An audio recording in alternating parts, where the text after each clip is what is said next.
you can see, dala natin yung Honda Genio natin. And gagawin natin to ng video, kahit pros and cons lang. So let's start. Actually, pupunta tayo ng LBC ngayon. May papadala tayo na battery case. DJI siya. May bumili kasi. So, papadala natin siya ngayon. Sana wag umulan. And kagabi, pumunta tayo sa kanila AJ para pakabit ng handlebar sa Honda ay sa Bristol natin. So yeah, kung tatanungin nyo guys, this is a Honda Genio 2021 model, 110cc siya. And wala akong kinarga sa makina niya, panggilid wala, power pipe lang. And so let's start the pros and cons. Ano ba unahin natin? So let's start with the pros. So pros ng Honda Genio kasi guys is sobrang tipid. Since this scooter is a 110cc, gas consumption ko sa kanya is around 50 to 55, correct me if I'm wrong. And full tank ko dito is around 200 to 250 pesos only, compared to the big bike Bristol ko is 1,000 pesos yung full tank ko, because 18 liters yun eh. Eto, nalimot ko kung ilan yung liters niya. So yeah, that's the first pros for this scooter.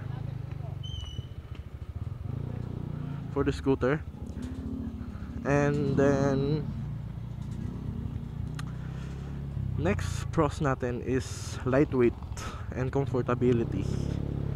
So comfortable siya guys, sobrang comfortable, as in, because sobrang gaan niya, and sobrang dali niya isingit compare sa Aerox na medyo may kabigatan, because malaki yung kaha ng Aerox. Ayun no, parang sa NMAX na nasa harap natin, parang ganyan lang din. But sanayan na lang din naman sanayan naman na din to guys. So yeah, comfortability 9 out of 10. And then comfortability naman sa pagdadrive ko 8 out of 10, because it is only 110cc and medyo mabagal siya for me sa scooter, since may Aerox naman tayo. So maganda siya pang daily guys, lalo na if school, work, or what, sa looban or city pa yan. But hindi ko pa siya natatry long ride. But yeah, so next pros natin is, thank you Uya, makakabait mo. Next pros natin is ano ba? Pyesa, mga parts. So nandito na pala tayo sa LBC. So parts. So about sa parts guys, mga minor or major PMS, sobrang dali. As in, wait lang, dito na tayo.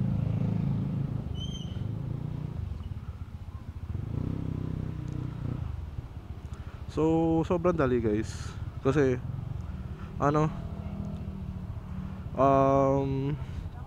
Honda siya eh. So marami siyang parts.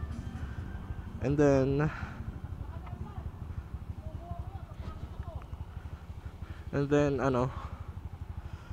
sobrang mura pa, since scooter lang naman to.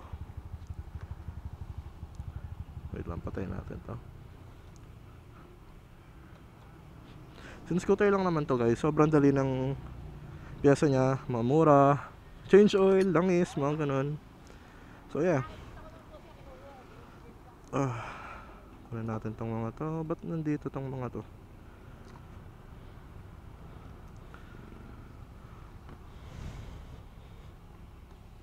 So yeah, that's about it guys. Continue natin mamaya. Papadala ko lang tong DJI na battery case. So yeah, agenda natin sa LBC. So let's continue to our discussion about pros and cons. So nakatatlong pros na ata tayo. And next pros natin about it sa motor na to. Ano ba pwede? Actually yun lang eh, yung pyesa. Sama na natin yung takbuhan niya guys. If you're a little bit chill, more of a chill rider, bagay sa itong motor na to. I mean scooter. And lang.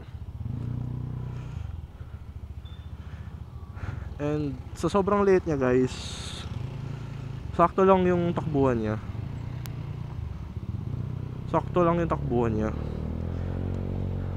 And then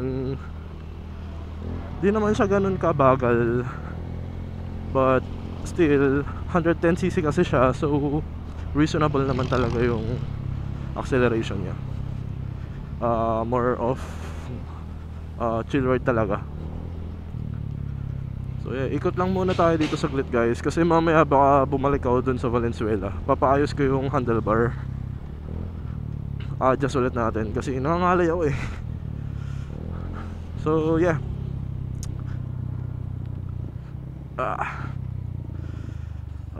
next naman is that sobrang dali niya i-ano. Since for me,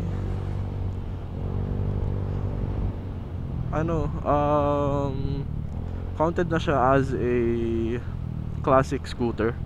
So sobrang dali niya i-DIY mga parts niya kung gusto niyo papagiin. Ganun guys. And actually, ang pogi na itong scooter na to. One thing about it is that napakaliit ng gulong. So for me, hindi siya nagmukhang classic bike, classic scooter. So papalitan ko siya ng gulong. Pero as of the moment, ito muna yung gagamitin natin, yung stock niya. I mean not stock size. So yeah, that's it for the pros. And then the cons naman about this, matagtag siya guys. Since maliit yung maliit yung suspension niya and all. So matagtag siya guys. So if you're about 6 flat, ako kasi 5'10 lang ako guys. So malaki yung niya dito, yung clearance niya dito. So comfortable naman ako.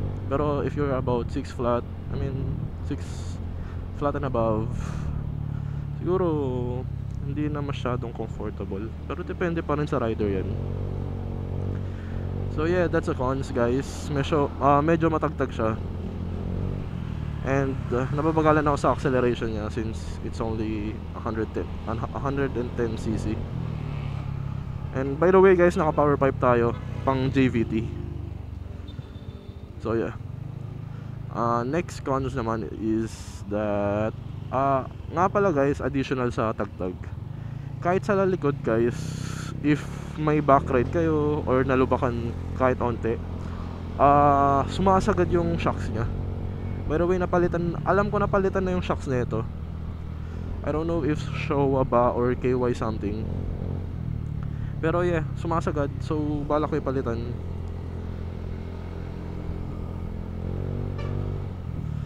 And yeah, that's the first cons about this bike. And second cons, ano pa bang pwede? Second cons, di naman siya kumakain ng langis guys, kasi nagka Mio M3 ako. Yun yung literal na kumakain talaga ng langis. Second cons, about acceleration na lang guys. Since nasa pros siya, yung acceleration natin, sama na natin sa cons. Nababagalan ako. Yes, it is reasonable na 110cc, but still, if you're not a little bit of chill rider, Tulad ko, di ako masyadong chill rider. Chill rider ako if depende sa mood. Hindi talaga para sa akin to, but if city riding kasi, mas okay to. So yeah, acceleration is a little bit slow for me. And then yun lang naman. Wala na sa cons guys, wala na akong masabi kasi sobrang ganda naman talaga na itong scooter na to. Yun nga lang maliit sa akin, but pogi kasi guys eh. Alam nyo yung classic scooters and bikes, timeless yung mga mukha niyan guys. Kahit na naluluma, wala akong masasabi sa mga mukha niyan guys, kasi sobrang timeless ng bikes, ng classic bikes and classic scooters. So yeah, try natin acceleration. Dito guys, medyo hindi pa naman ako full throttle, but ayoko isagad.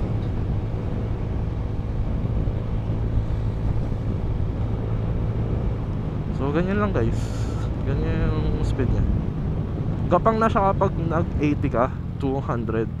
But di ko siya mina maximum to 100. Hanggang 90 lang ako. And naka-stock pang gilid and stock makina pa tayo guys. So di ko naman na siya balak i-karga. Nag power pipe ako pero di ko siya ikakarga. Alam niyo yan, para lang may tunog. Kasi ang boring pakinggan kapag stock makina eh. So yun lang guys.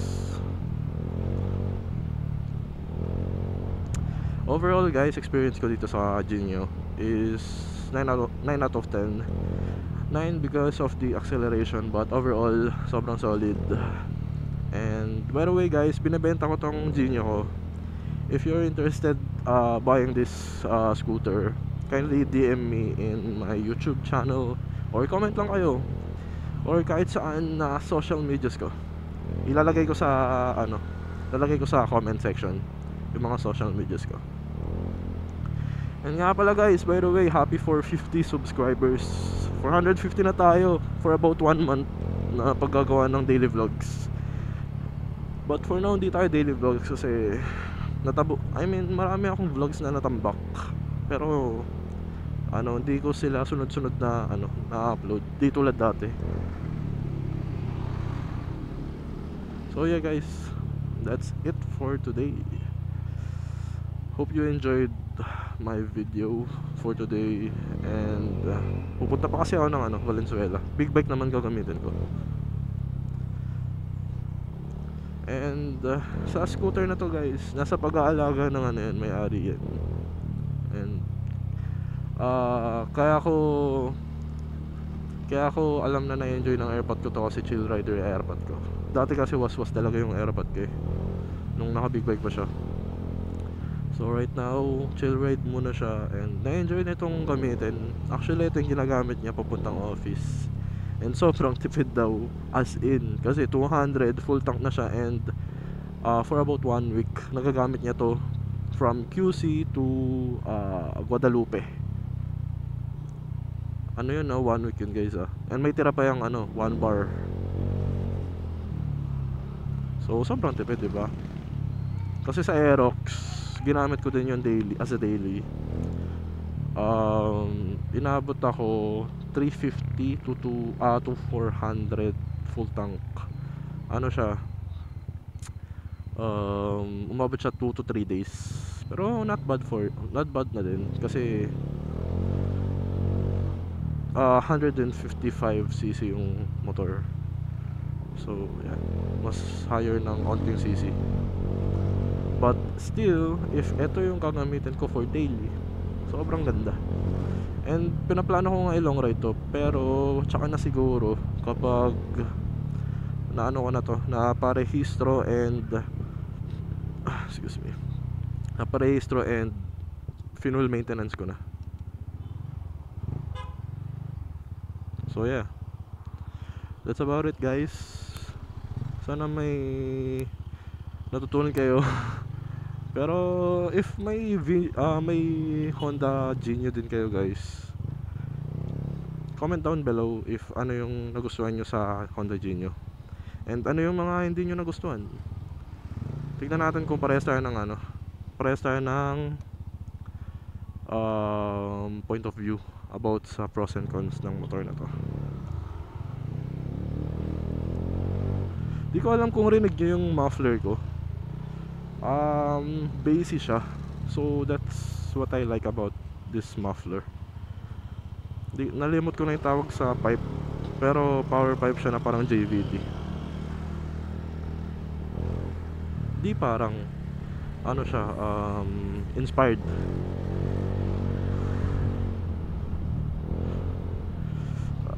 Sarap mag-chilloid kapag scooter, no guys.